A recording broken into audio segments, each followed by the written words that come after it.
Good morning, my name is Royce Agron of Cybersecurity 12 and I'm here to report about the importance of requirements. First, what is the purpose of the requirements and requirements activity? Number 1, explore the problem space.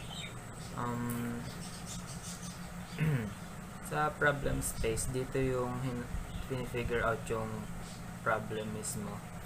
At the same time, dito din dinedefine yung solution para malaman yung multiple stages ng pag-develop sa isang project or bagay. Next, establish a description of what will be developed. Dito naman is yung phase kung saan in-explore yung problem space at nagigay ng insights about sa problem para sa pag buo ng description ng isang ginagawa or dina-develop. Next is how to capture requirements once discovered.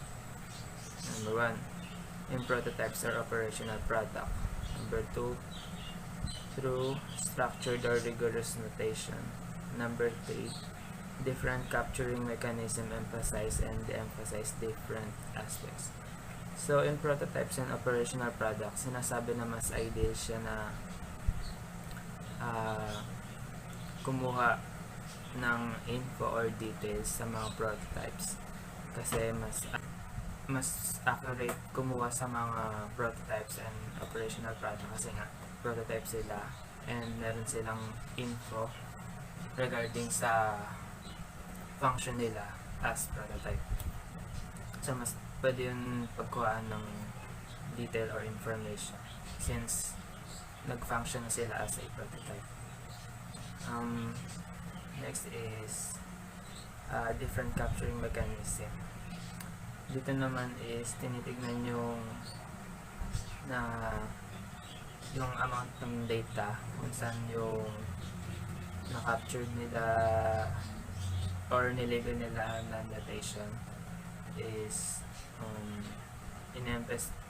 naka-emphasize as data characteristics. Next is different capturing mechanisms.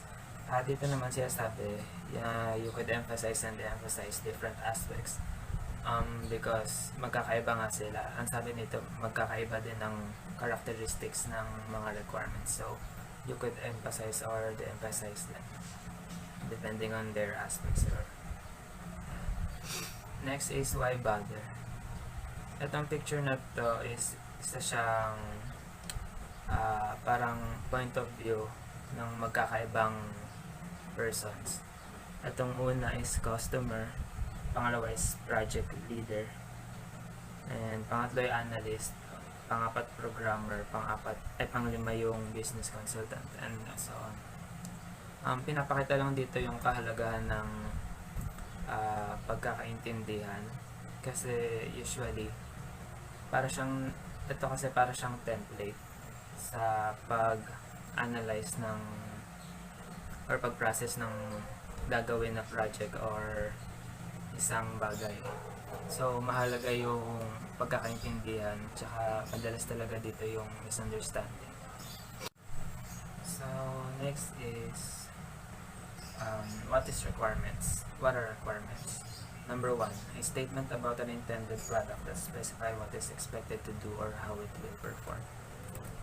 A requirement is a statement about the product na nag-explain or nagpapakita kung paano ito mag-function, and also in the process, yun din yung process din pinapakita niya kung paano ba gagana to, paano gagana yan, kung paano magkakaroon ng outcome na ganito, kung paano siya gagana para sa ganitong bagay, and many more. Different forms and different levels of abstraction.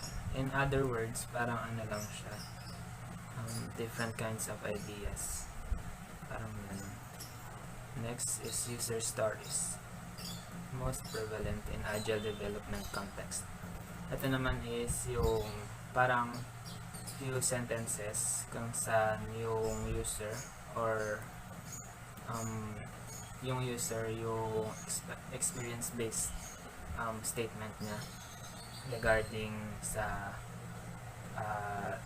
desired outcome or capability na ginagawang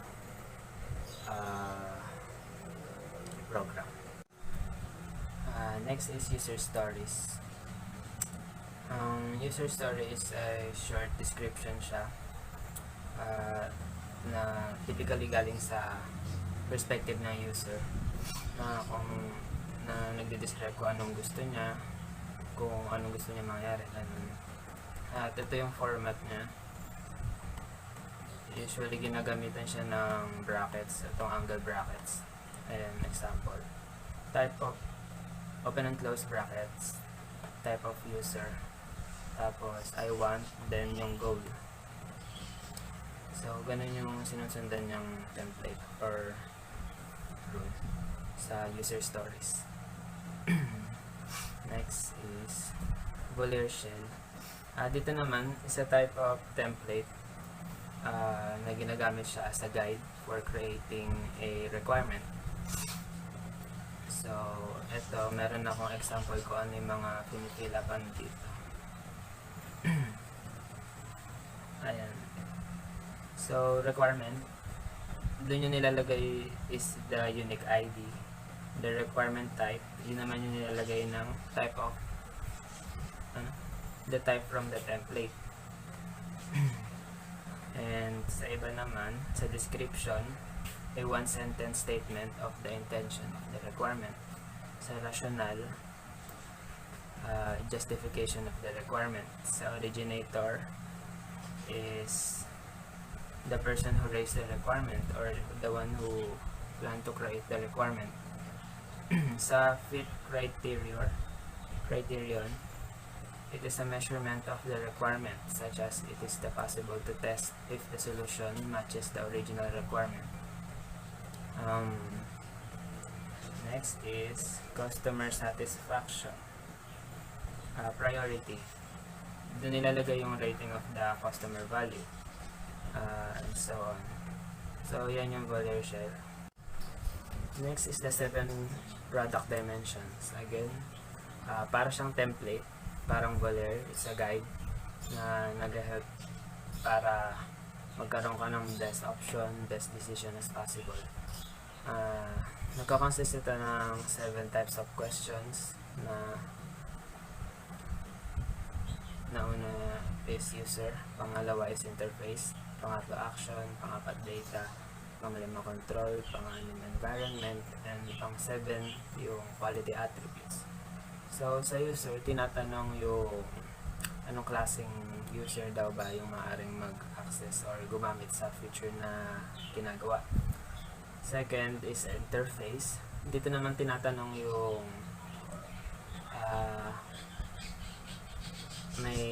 kung kinakailangan daw ba ng interface para sa data na gagamitin or kung masasatisfy daw ba ang user na gumagamit dito. Pangatlo is action. Tinatanong dito is kung ano yung mga action na pwede gawin o pwede gamitin ng user sa paggamit ng feature na to. And next is data. Dito naman tinatanong is anong klaseng data yung kinakailangan para ma-support yung pangailangan ng user. Sa control naman, dito naman lumalabas yung constraint or restriction ng isang user sa mga kaya niyang gawin sa paggamit ng feature na to. And lastly is the quality attribute na pina-point out is yung expectation ng user sa paggamit na different kinds of requirements. Number 1 is functional. Functional, dinidescribe nito is yung activity or yung behavior ng product na nagawa. Pati sa functional requirements, dito na-capture yung expected outcome or output mo sa ginawang product. Second is data. Dito naman, pwede mo siyang ma-acquire through manual outputs. I mean, pwede ka gumamit ng mga operators such as keyboards, touchpads, touchscreens, or mouse para maka-acquire ng data.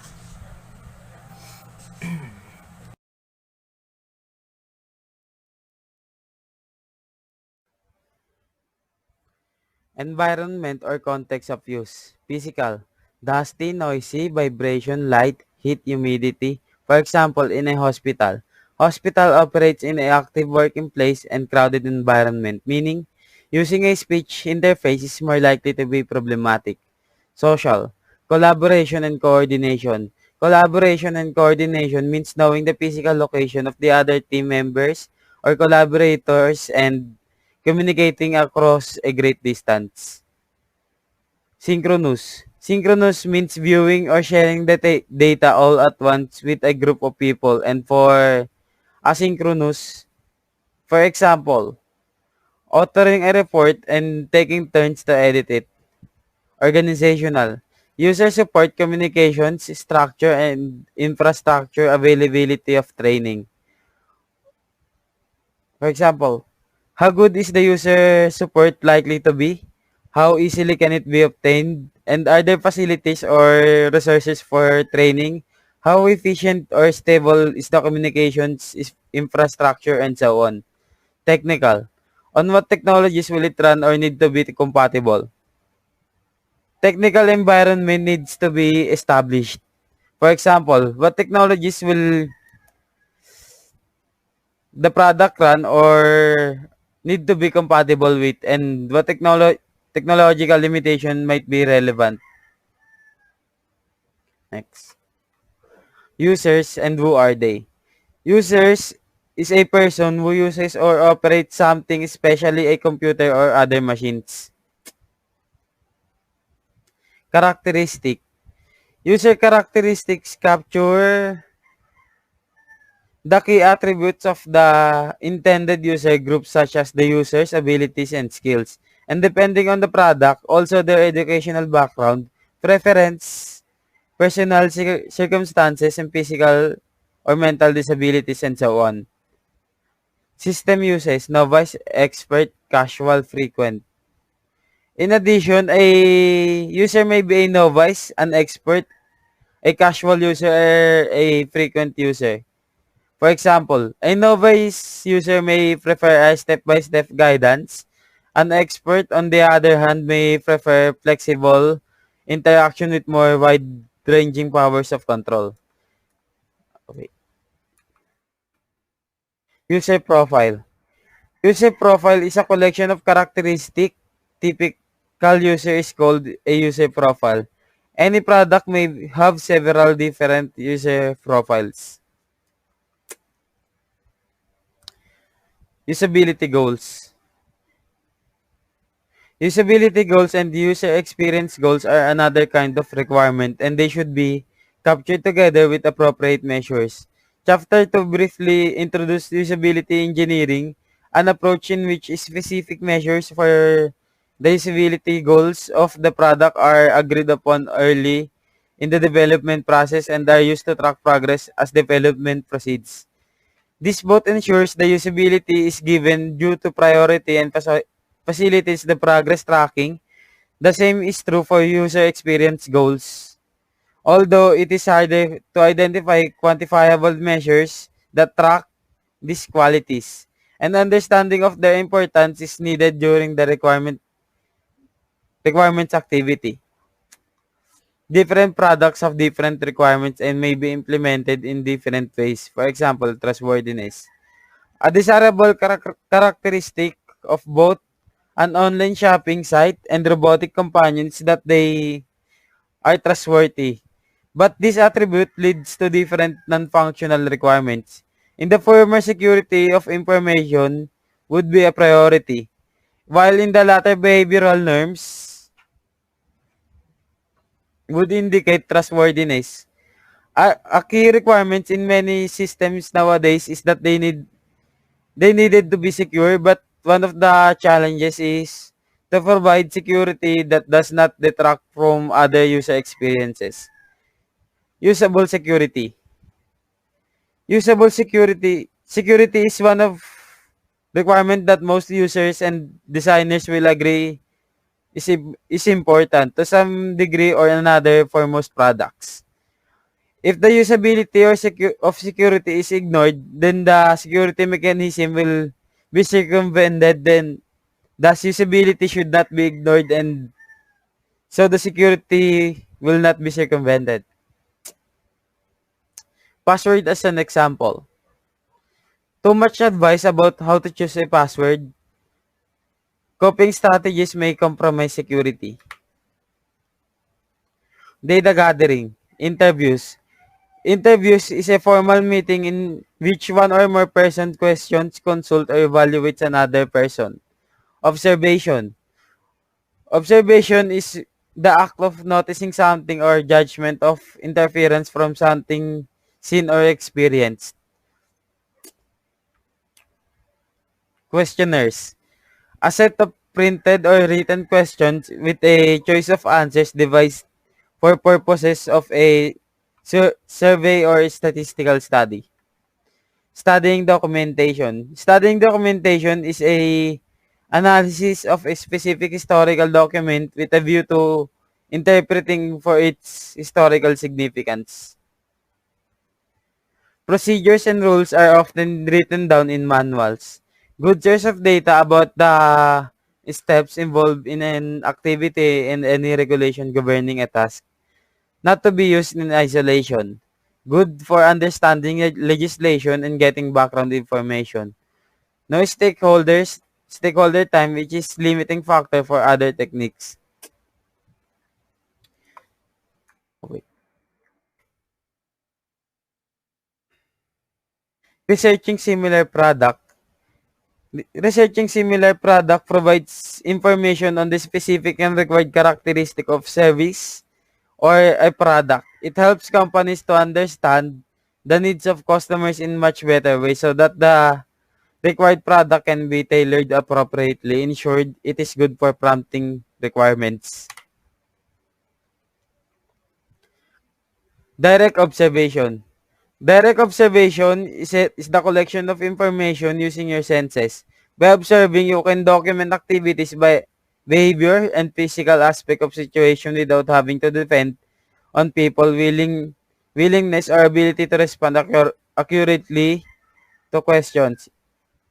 Indirect observation involves the analysis of textual material generated either indirectly from transcriptions of audio recordings of verbal behavior in natural settings.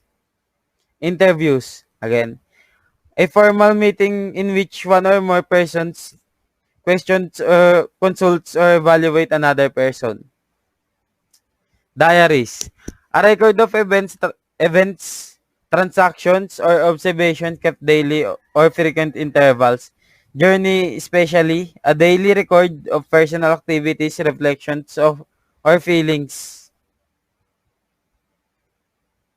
Surveys, a set of printed written questions with a choice of answers devised for the purpose of survey or statistical study. Hi, I'm Tupas from CS12. I'm going to report combining data gathering. So first, what is combining data gathering? It is combination of all information that we get through direct observation, indirect observation, interviews, diaries, and surveys. So ang combining data gathering daw ay pagsasama-sama ng impormasyon na para makakuha ka ng accurate na answer na makakatulong sa studies or sa data collection nyo. Combining data gathering have types of gathering information. First is interviews, questionnaire, surveys, and documentation. So when we say direct observation, ito yung ikaw mismo yung nag-i-interview, pero ikaw mismo yung nag-i-interview face to face. Pero kapag indirect observation, it's like what we're doing now online. Hindi mo siya direct na i-interview, pero na-interview mo siya through online. Using probes to engage with users. So when you say probe, ito yung way to examine or para makita mo yung isang bagay kung mag-react ba siya, kung makakatulong ba siya. So we have types of probes versus cultural probe, wallet containing postcards, maps, camera, photo album, and diary. Participants asked to answer questions using walled contents. So ang cultural probe daw ay para siyang diary study or photo collage. Kumbaga, step by step mo siyang ginagawa. Example is yung sa notebook, di ba? Para maintindihan nila, step by step, nilalagyan mo siya ng information using photos, o kaya pwede mo siyang ipa-diary or pwede mo rin siya i-record para mas madali nilang maintindihan. Next is design probe. Formulates specially to particular question and context. For example, top to Ramson probe. So, ang design probe naman is used to inspire. Kapareho lang siya ng cultural probe. Pero, ikaw mismo yung magde-design ng sarili mong experience. Saka, na-reflect mo yung mga na-observe mo sa buhay mo. For example, ikaw mismo yung gumagawa ng sarili mong information, ganun.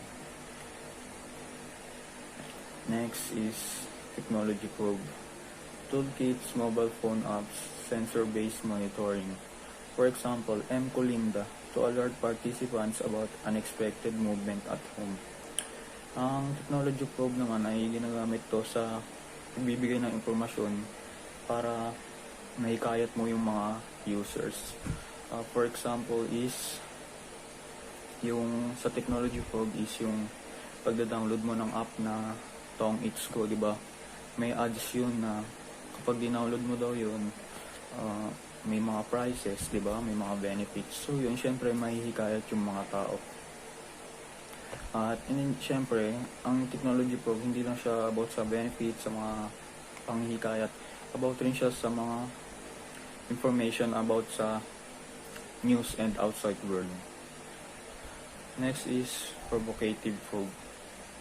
Technology probe designed to challenge norms and attitudes. For example, the box to challenge domestic laundry practices.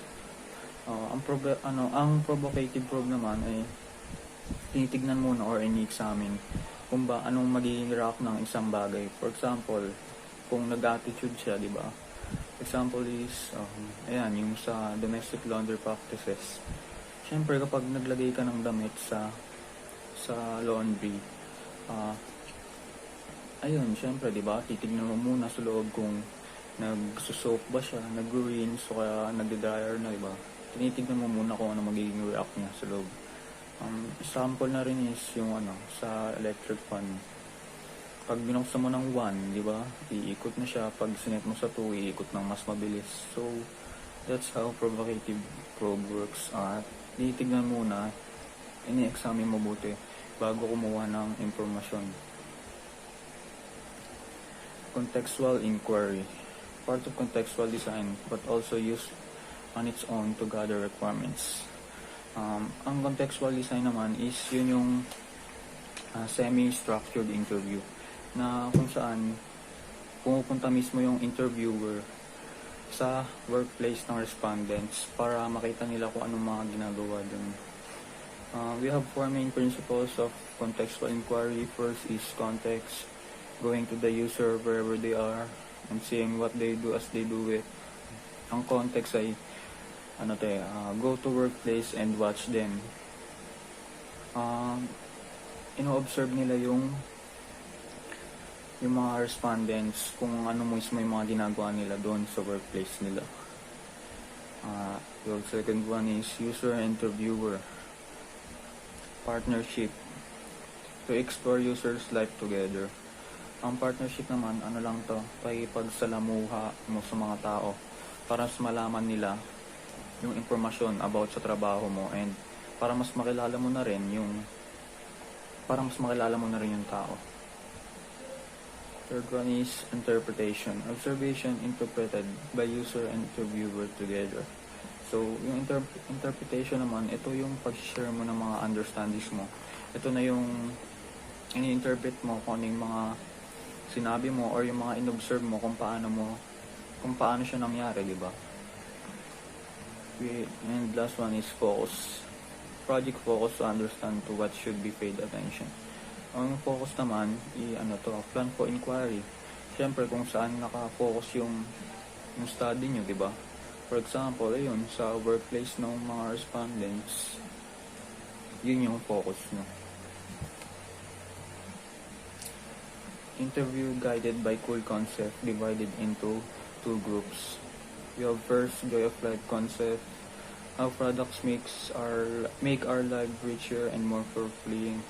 So, ang joy of life concept naman, kapag nag-interview ka, di ba, tinatanong mo kung anong naging benefits, saka tinatanong mo kung nakakatulong ba yun sa kanila, di ba? Saka, syempre, andun yung accomplishment, connection, identity, and sensation. We have second one, joy of use concept. Describe impact using the product. Describe in action the hassle factor and the learning delta. So, sa joy of use concept naman, ito yung kung anong naging epekto na ito sa'yo, saka kung anong naging impact na ito sa buhay mo. Interview divided in 4 parts. We have overview, kung ano yung pinaka nilalaman, pinaka summary, yung pangkalahatan na idea mo dun sa bagay, transition, main interview, and wrap up.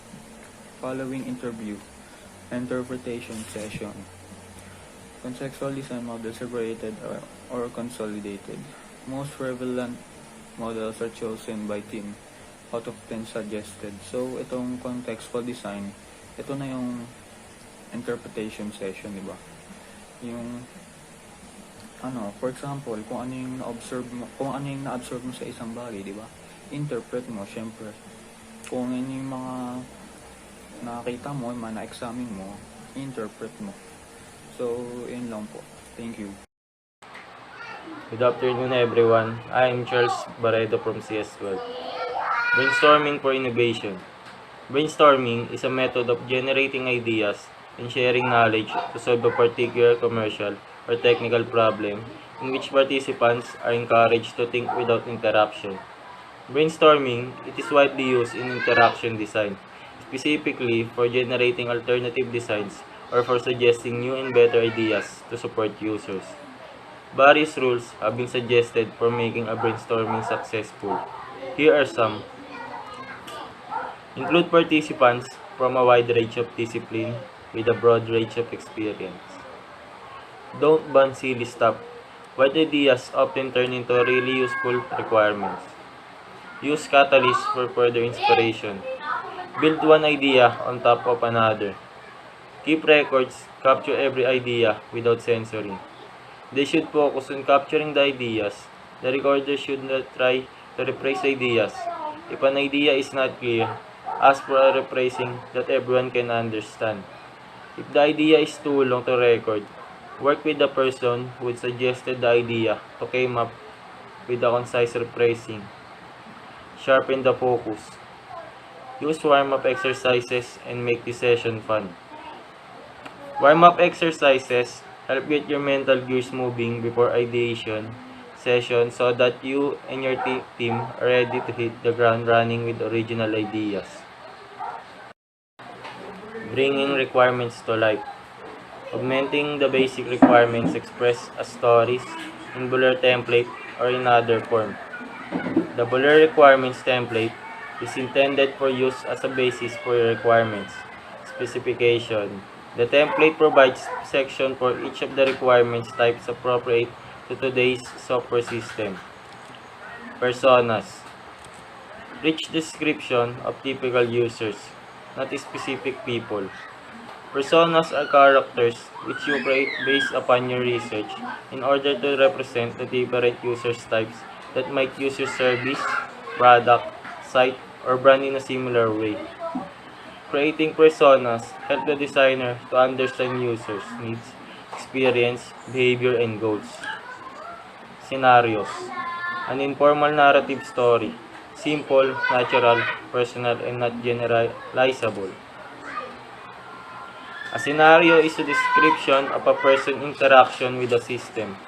Scenarios help focus design efforts on the user requirements. which are distinct from technical or business requirements. Scenarios may be related to use cases, which describes interaction at a technical level. Personas capture a set of user characteristics, user profile, synthesized from real people based on our user research. Typical, not idealized. Bring to life with name, characteristics, goals, and personal background, relevant to product under development. Good persona help designer with the design decision and remind team about who will use the product. Develop a small set of personas with one primary. Here is the example of a persona. As you can see, it describes a person or character so clearly. You can see her background, motivation, and even frustration. Here is another example of persona. It looks more detailed than the first one because of the design. Here's an example of scenario. The Thompson family enjoy outdoor activities and want to try their hands at sailing this year. There are 4 family members: Sky, 8 years old, Emon, 12 years old, Claire, 32 years old, and Will, 35 years old. One evening, after dinner, they decide to start exploring the possibilities. They want to discuss the option together, but Claire has to visit her elderly mother, so will be joining the conversation from her mother's house down the road. As a starting point, we'll enter an idea they had been discussing over dinner. A sailing trip for 4 novices in Mediterranean. The system support users to log on from different locations and use different devices so that all members of the family can interact easily and comfortably with it wherever they are. The system initial suggestion is flotilla, where several crews with various level of experience sail together on separate boats. Sky and Emon aren't very happy at the idea of going on vacation with a group of other people, even though the Thompson would have their own boat. The travel organizers showed them description of flotillas from other children's, their ages, and they are all very positive. So eventually, everyone agrees to explore flotilla opportunities. Will confirms this recommendation and ask for detailed option. As it's getting late, he asks for the details to be saved so everyone can consider them tomorrow.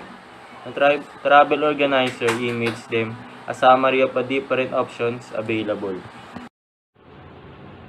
Hi, I'm Alysa Torres from Cybersecurity Section 12, and I'm going to report the scenarios. Scenarios may be textual descriptions, animations, audio, or video.